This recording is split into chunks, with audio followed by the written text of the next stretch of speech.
Yesterday, we identified a huge problem with 14 in that some of the content that 14 offers simply doesn't have enough incentive which drives people to do that content. One example being the final trial of Endwalker, which is required to complete the MSQ so that you can finally get into endgame activities. But the trick is, while people might just be like, oh, just add the trust system to this, the trust system actually isn't going to actually be solving the deeper underlying problem here, which I'm going to be trying to address in this video. Like, adding the trust system to the final trial and then the first trial of Endwalker is going to solve it for those two particular pieces of content and not the massive pile of other. And so really that's what the point of this video is. Let's discuss some of these various options that could be done in order to try and solve this problem. First up, I want to establish a baseline, and I think fundamentally we need to compare all of the content types reward structure to the current meta, which I do realize is a player driven phenomenon. Like, I don't think hunt trains ran 3 times a day on Gilgamesh at the exact same time every single day was an expected thing when hunts came out first time so many years ago. But undeniably, hunt trains are currently such a powerful alternative option that I myself don't even run expert roulettes anymore unless someone is like, oh, do you want to run a dungeon? Yeah, I want to run a dungeon, but I'm not going to get much from it, so I'll go and run it to help you. But the fact is, hunt trains award boatloads of materia and they still do sell well. You can easily come out 200k richer from a hunt train. The nice thing about hunt trains is that they are also very fast. 10 weekly capped tomestones per hunt, that's astronomy when I'm doing this video now, and they go by really quick. So really, that's the big comparison point that I personally, as a 14 veteran, judge other reward structures by if we're going by pure time optimization. It takes about 2 Gilgamesh trains right now, or specifically 45 hunts, to cap out 450 tomestones for the weekly cap, and for a casual player, that's amazing. You can basically cap your tomestones and log off if you really only want to do that. And I don't think that's a bad thing, lest I remind everyone about World of Warcraft daily quests, and that basically burned out people. Expert Roulette gives 90 tomestones, and that takes roughly 17 to 20 minutes-ish to complete, depending on your team's comfort level and if you get death's ends, which seems to never end well if I don't enter on healer, in which case I do that, make it over 25 minutes sometimes. Of course there is going to be some nuance here, just saying it outright here that there is some nuance here so people don't take this wildly out of context and say, oh, these only happen and you will always run the hunt train even if there's a new patch of content.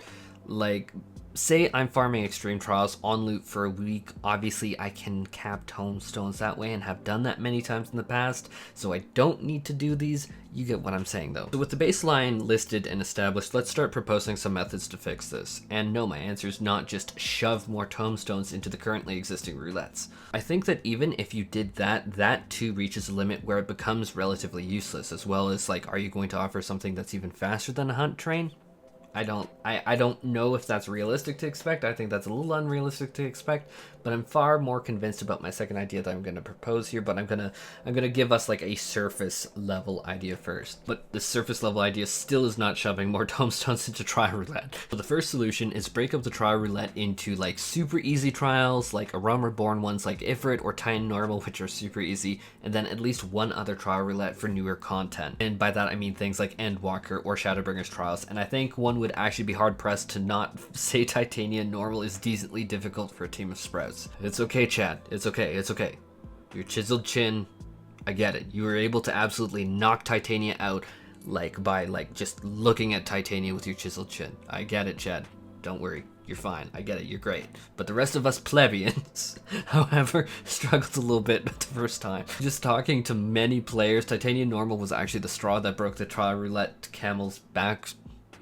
That sounded better in my brain for many people because her difficulty was really high relative to the rewards, and so people were just like, I'm not doing trial roulette anymore because of Titania. I don't want to see that butterfly hoe. So essentially breaking up the trial roulette into essentially trivial versus harder trials would allow the rewards to be essentially calibrated for a particular set of difficulty. Like 15 tomestones of astronomy makes a lot of sense for Realm Reborn trials considering how easy they are, but when you look at final Endwalker trial, 15 is not nearly enough for me to go through that. The second solution that I can think of that I think is actually what I would go with if I was like given like any design charge, and maybe I should sit down and like flesh this idea out more in its own independent video, but this is what I genuinely think would really help the game. So the second solution is to create a brand new style of roulette that would be able to essentially put you into quite literally any form of queued content, unless it's like single player you know what I mean. I know some people are gonna be like, but the story technically cued us in for that.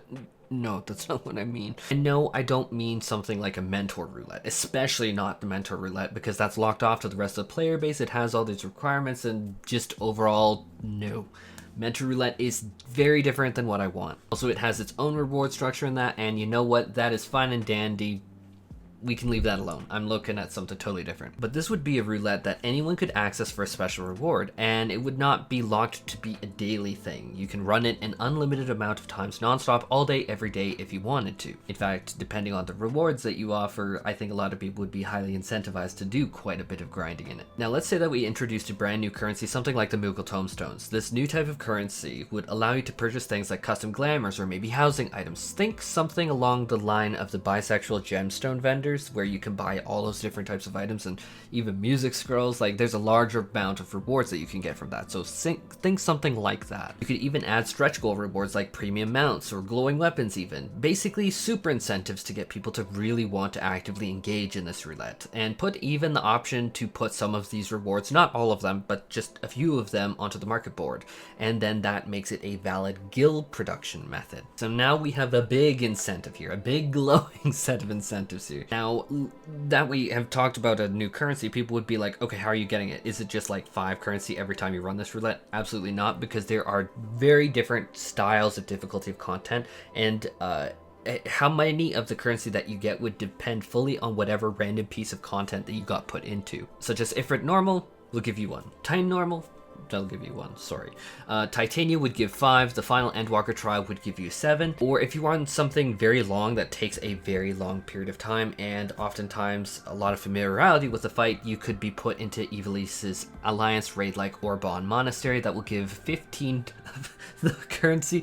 And I say that, I know that's a high number because screw that raid's 3rd boss with a cactus. Sorry, I cannot say that straight. That is just, that boss, especially after the years when it wasn't like a relevant raid, it's like if you get that in Alliance Roulette, you're gonna have a lot of fun. The problem is people also need to clear that raid, so that's why I'm offering this. So you know what, that's a perfect example. But the thing is, with this roulette, you cannot focus your farming efforts into, say, like when Moogle tomestones were out, I was just like, okay, you want to do blue mage with specifically this spell, this spell, this spell, and then you just blow through tier 2 of the first raids from Realm Reborn. No, you can't target any of the particular farming efforts here. That's why this roulette is going to function. It's going to pick from anything that you have unlocked on that character. So with that being said, let's establish some baseline restrictions. Maximum 2 people can queue together, that way you can have like at least 1 friend, and this is to prevent people from simply flooding this queue with pre-mades, especially because it's intended to solve certain problems in game activities,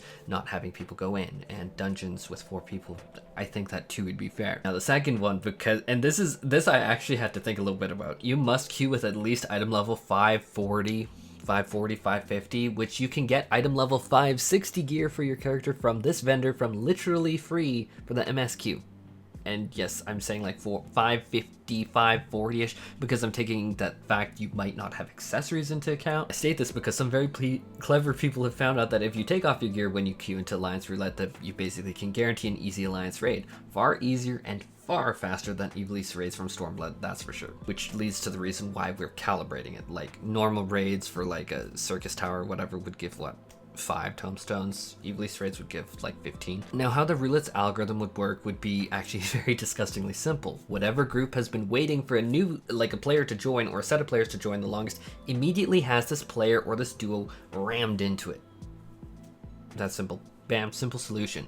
And now queues are being forcefully driven forward. Literally, the longest queues are being solved, and it is like forcefully being driven forward at an accelerated pace because people want their special bisexual gemstone-like rewards from this new currency, and then they can run this roulette an unlimited number of times, which puts them into quite literally any form of content requiring a queue, meaning any form of content requiring a queue is being basically fed a endless stream of players. Anyhow, these are just my ideas, but I really do think especially the second idea really has a lot of potential, and let me know what you guys think really in the comment section. I might actually revisit this because I'm thinking like maybe I'm missing something, but in general I think this idea would actually be really healthy to the game, and you know what, I'm all here for new glamour, new rewards, as I know everyone else is. Yeah, take care everyone and have a fantastic glorious day.